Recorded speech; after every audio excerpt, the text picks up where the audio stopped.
పడుకునేటువంటి పానుపు పైన కింద చిన్న చిన్న కత్తులు పెట్టిస్తుంది మీరాబాయికి పరుపుడు.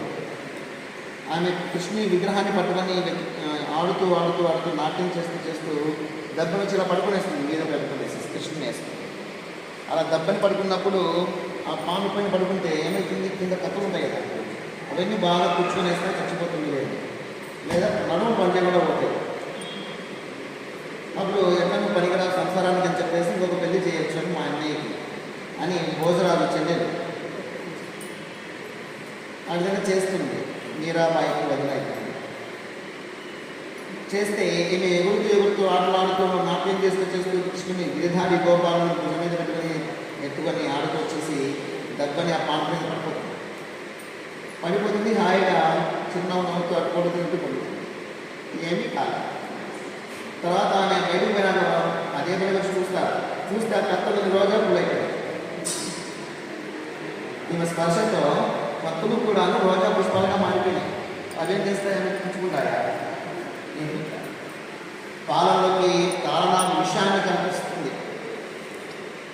ఎవరికి మీరాబాయి ఇస్తే ఆ విషయం మింగినటువంటి పాలలో తాగేస్తుంది. కృష్ణుడు ఆమె ఎప్పుడు కాపాడుతూ అన్నాడు నిరంతరం. ఆ విషం పాలు ఏం చేస్తాయి? ఆమె కూడా కృష్ణులాగా తయారైంది. కృష్ణమన్నానికి వచ్చింది.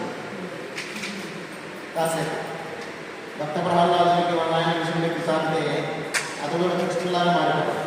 అలా మారి ఆ నారాయణ అనుగ్రహంతో మాంసకులు చేస్తారు. అంటే విరిగిపోతుంది లోపల విషయం. ఆ విధంగా ఆమెని ఎటు చూసినా ఆమె చంపరాకపోయారు.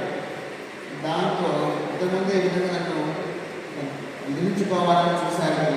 నేను ఇంకా బతకడం ఎందుకు అని చెప్పేసి సాయం సంధ్యాకాలంలో ఎవరికి చెప్పకుండా గిరిధారి గోపాల నేను వెళ్ళిపోతున్నాను,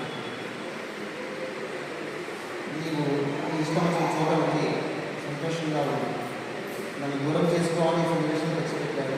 సరే నేను దూరం అయిపోతున్నాను అని చెప్పేసి ఏడ్చుకుంటూ గిరిధారి గోపాలను నమస్కరించి తాను ఇంట్లోంచి బయటకు వచ్చేసి నది ప్రవహిస్తుంది.